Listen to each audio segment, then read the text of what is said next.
aja dengan NIM 858858569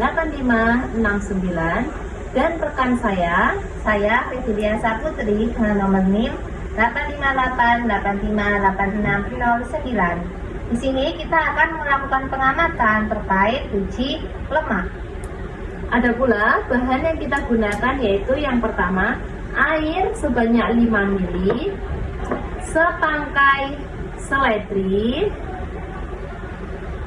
biji kacang tanah yang sudah kering, ada juga singkong yang sudah kering, kemudian ada juga seganggang jagung, ada santan 2-3 sendok teh, kemudian juga ada minyak goreng 5 ml, ada lilin,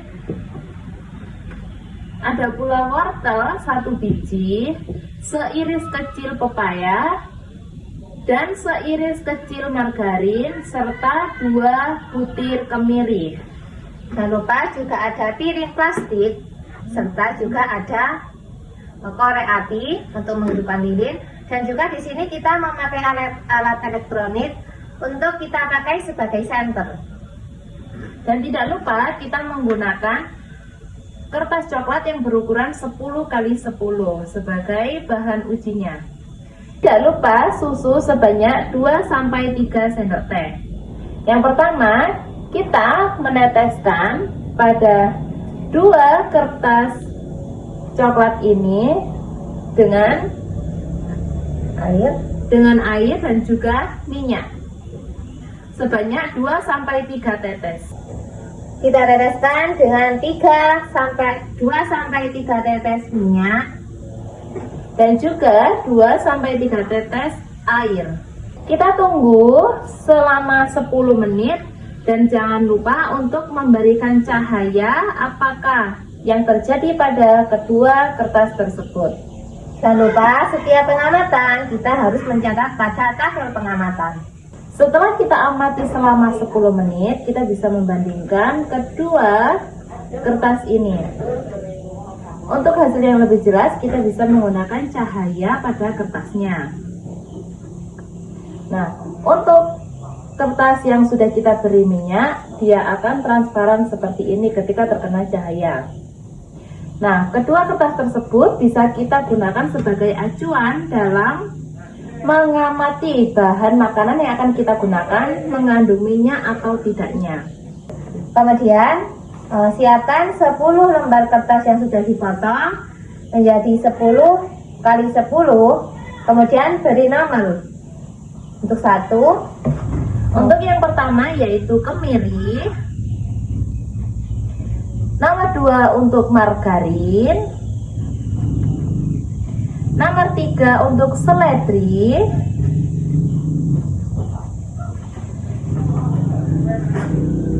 nomor 4 untuk wortel, nomor 5 untuk biji jagung kering, nomor 6 singkong kering, yang ketujuh kacang tanah kering, 8 pepaya, 9 santan, dan yang terakhir susu. Yang pertama, kita menghaluskan kemiri sampai halus dan mengusap-ngusapkannya kepada kertas yang sudah kita kasih nomor 1. Setelah kemirinya kering, kita bisa mengusap-usapkannya kepada kertas coklat. Usapkan sekitar 10 usap. Lakukan hal yang sama kepada semua kertas dengan bahan yang berbeda.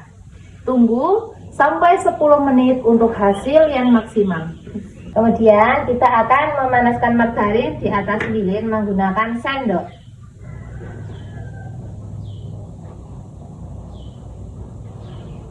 Setelah margarin cair, kita bisa meneteskan kepada kertas yang sudah diberi label 2.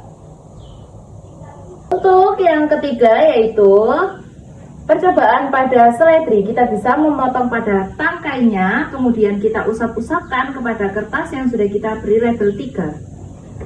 Usap sebanyak 10 kali Untuk bahan yang keempat yaitu kita bisa memotong wortel, kemudian kita usapkan sebanyak 10 kali pada kertasnya. Untuk bahan yang kelima yaitu biji jagung kering. Kita bisa mengusapkannya sebanyak 10 kali. Dan yang keenam yaitu singkong kering. Untuk yang ketujuh yaitu biji kacang tanah. Untuk yang kedelapan yaitu kita menggunakan pepaya.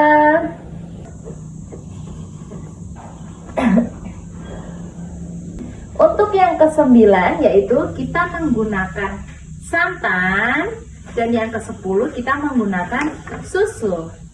Kita bisa meneteskan sebanyak 2-3 tetes. Untuk yang ke-10 kita bisa menggunakan susu. Kita bisa meneteskan 2-3 tetes.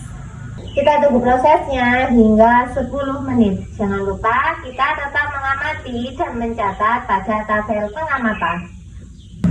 Setelah 10 menit, ini saatnya kita untuk melihat hasil praktikum tadi. Untuk yang pertama ada kemiri. Ternyata kemiri adalah makanan yang mengandung lemak. Untuk yang kedua yaitu ada margarin. Margarin juga termasuk bahan makanan yang mengandung lemak. Dan yang ketiga ada seledri. Kita lihat bahwa tidak ada bekas di kertasnya. Ini membuktikan bahwa seledri tidak mengandung lemak. Dan yang keempat ada wortel. Ternyata bahan makanan wortel tidak mengandung lemak sama sekali, sama seperti bahan makanan seledri. Kemudian yang kelima ada biji jagung. Kita lihat bahwa di sini tidak ada bercak-bercak lemak pada kertas. Ini membuktikan bahwa jagung tidak mengandung lemak. Yang keenam ada singkong kering. Singkong kering juga membuktikan bahwa tidak ada kandungan lemak di dalamnya. Yang ketujuh ada kacang tanah kering. Pada kertas kacang kering mengandung sedikit lemak. Kita bisa melihat pada kertasnya. Dan untuk yang kedelapan ada pepaya. Di sini pepaya tidak ada bekas minyak. Ini membuktikan bahwa pepaya adalah bahan makanan yang tidak mengandung lemak. Dan yang kesembilan ada santan. Kita bisa melihat bahwa di kertas tersebut terdapat bercak lemak, membuktikan bahwa santan terdapat lemak. Dan yang ke-10 adalah susu. Susu membuktikan bahwa terdapat lemak di dalam kandungannya. Nah, kita bisa melihat semua bahan makanan yang mengandung lemak akan terdapat bercak lemak seperti minyak. Nah, seperti ini juga. Sekian pengamatan dari kita terkait tentang uji lemak. Sekian dan saya akhiri. Wassalamualaikum warahmatullahi wabarakatuh.